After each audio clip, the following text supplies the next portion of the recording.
पहले हमें मारा और उसके बाद जो है उसने अपने कपड़े उतार के तो चारपाई के ऊपर बैठ गया। कहता कि मेरी तरफ देखो बच्चियों। आपकी बेटियां भी पास थी? मेरी बेटियां भी पास थी। तो मैं कहा जालिम इंसान ये तू क्या कर रहा है। मेरी बेटियां कहते हमें मार दो, हमें ये जिंदगी नहीं चाहिए, आप बाप हो, खुदा के लिए हम पे रहम करो। मेरे कपड़े उतार के फिर मेरे साथ करना, बच्चियों को कहा कि इधर आओ देखो ये ऐसे के सामने आपके साथ सब? हाँ सब कुछ किया। इन बच्चियों से भी कहता कि कपड़े उतारो, मुझे भी कहता है कपड़े उतारो। मैंने कहा कि हमें मार दे। मेरी बच्ची जो यहाँ चीखने लगी कि हमें मार दे, हमें ये जिंदगी नहीं चाहिए। ये मेरी बच्ची है, इसको इसके भी कहता बेड पे लेट जाओ तीनों। उस वक्त इसने इकरार किया कि हाँ मैं इसके साथ करता हूँ और करता रहूँगा। इन्होंने मुझे धमकाया ही इतना हुआ था कि मैं किसी को बता ही नहीं सकती थी।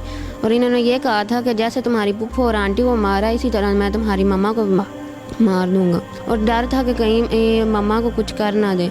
और ये जब ये करता था हरकत तो अगले दिन फिर माँ जी को मेरे सामने मार के कहता था, इशारे करके कहता था कि देखो अगर तुमने मुझे बताया तो मैं तुम्हारी माँ को मार दूंगा, अगर अब ऐसे मारूं तो फिर तुम्हारी माँ को ऐसे ही मार दूंगा। 4-5 माह से हो रहा है मेरे साथ ऐसा।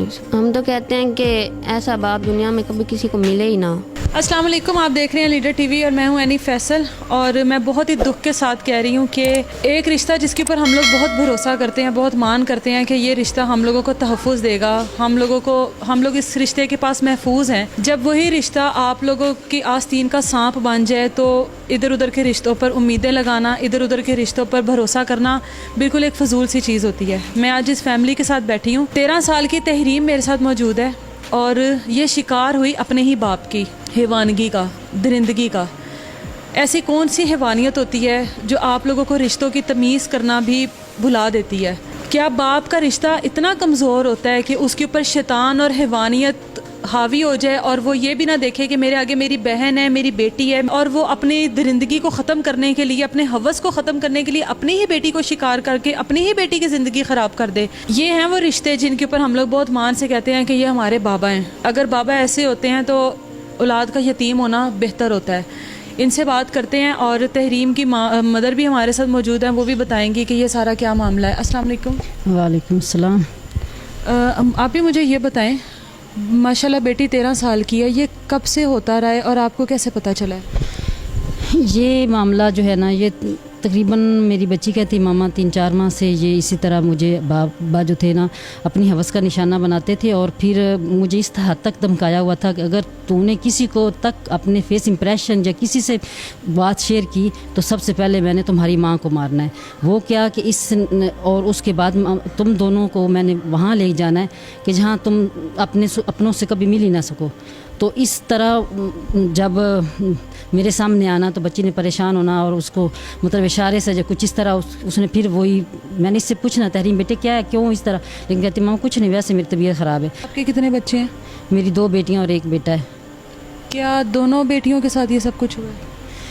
छोटी बेटी जो है उसको दरिंदगी का शिकार बनाया, लेकिन बड़ी बेटी जो है ना, जब मैं इसे कहती कि ये मतलब मुझे बच्चियां परेशान लगती हैं तो कहता है कि तुम ये आप माँ बेटियां साजिश कर रही हो और मुझे जो है ना बदनाम करने की कोशिश कर रही हो, आपके दिमाग ठीक होने वाले हैं, अपने दिमाग ठीक करो। लेकिन मैंने ऐसा कभी नहीं कुछ किया या ये नहीं है।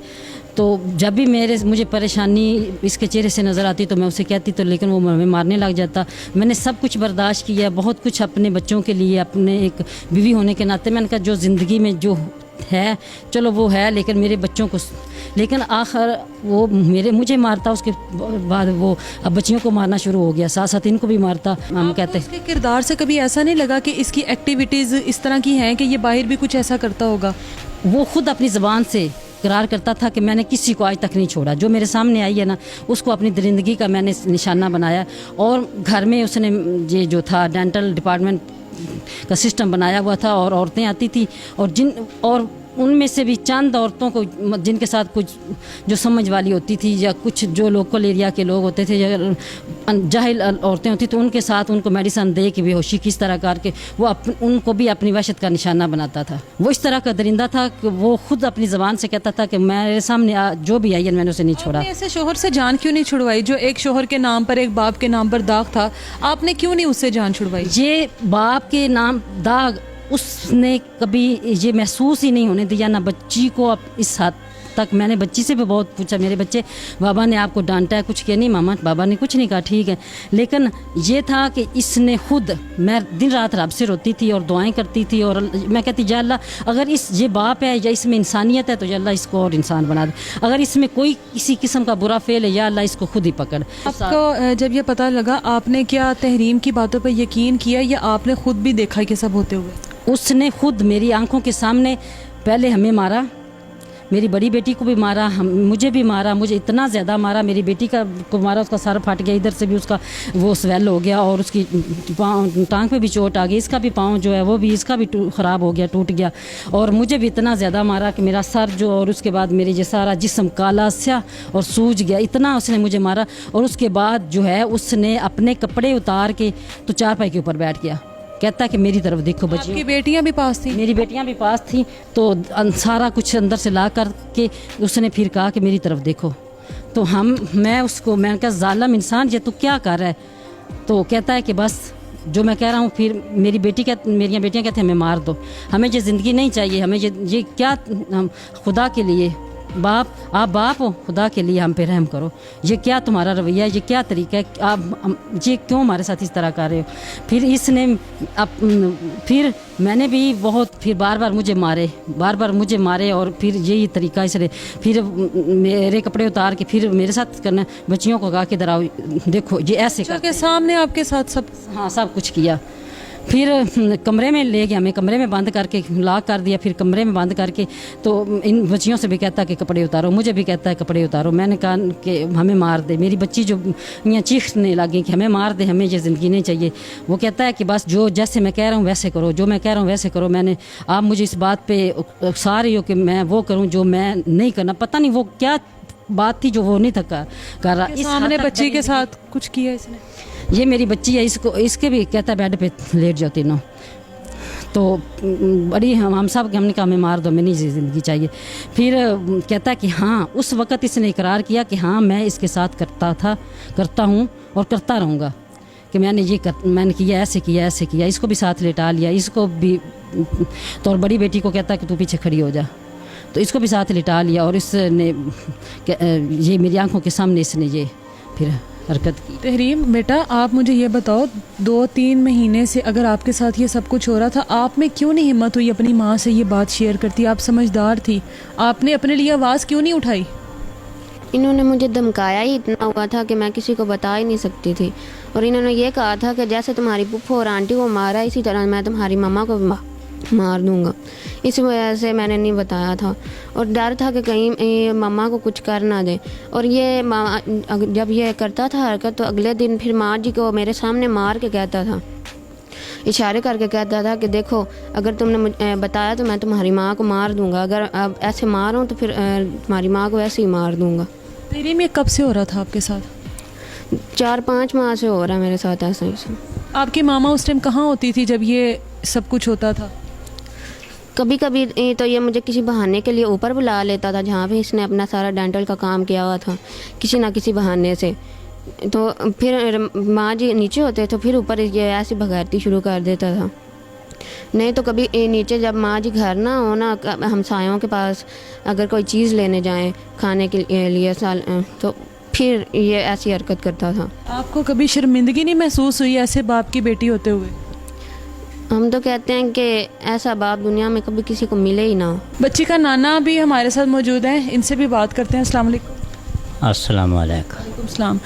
चाचू, इस तरह के दरिंदे को बेटी दे दी और बेटी इतनी मारपीट अपने साथ बर्दाश्त करती रही, इतना जुल्म बर्दाश्त करती रही, आपकी नवासियाँ बर्दाश्त करती रही, आपको कभी नहीं पता चला कि क्या हो रहा है उनके साथ? तमाम का तमाम मुझे पता है, हर एक नकलो हरकत उनकी गंदी हमारे दिन रात परेशानियों में गुजरी। हर वक्त बंदूक 12 बोर हाथ में लिए हमारे पीछे आगे पीछे रहता था। आपने कभी अपनी बेटी को ये नहीं सोचा कि बस अब मैं बिठा लूँ अपने घर में? अब भी तो अपनी बेटी को बिठाया है, पहले क्यों नहीं बिठाया? पहले इसलिए नहीं बिठाया कि 2 बेटियां और 2 बेटे थे।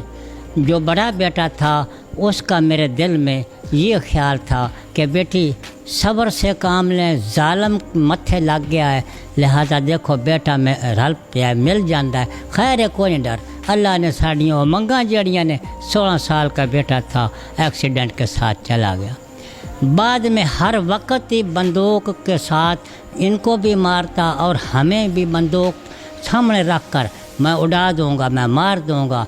अपनी जानें लुकाए लुकाए इस मंजिल पे पहुँचे। आप लोग स्क्रीन पर साथ साथ मुख्तलिफ तस्वीरें देख रहे होंगे और हैरान हो रहे होंगे कि ये इतने ज़्यादा आदमियों की तस्वीरें क्यों दिखाई जा रही हैं। तो ये एक ही आदमी की तस्वीर है जिसने अपने कितने ही रूप बनाए हुए थे। कभी ये डेंटिस्ट था, MBBS डेंटिस्ट था ये, और इनकी बीवी का कहना है कि उसने प्राइमरी भी पास नहीं की थी। कहीं पर ये पुलिस वाला था, कांस्टेबल के रूप में ये सामने आता था।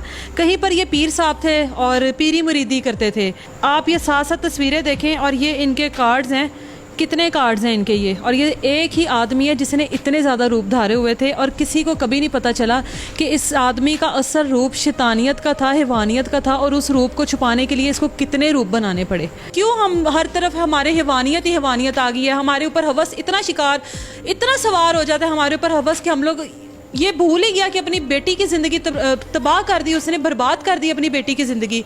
मेरी आप लोगों से रिक्वेस्ट है, इस वीडियो को इतना ज़्यादा शेयर करें कि इस तरह के घटिया और गंदे जानवरों को बदतरीन सज़ा मिले, आने वाले लोगों के लिए इबरत बने। जब तक हम लोग एक आवाज़ बनकर इसके ख़िलाफ़ नहीं डटेंगे तब तक इस तरह की तहरीम, इस तरह की नौरीन, इस तरह की ज़ैनब हमारे सामने आती रहेंगी, आप लोगों के सामने आती रहेंगी इंसाफ के लिए। अपना बहुत सारा ख्याल रखिए। अल्लाह हाफिज़।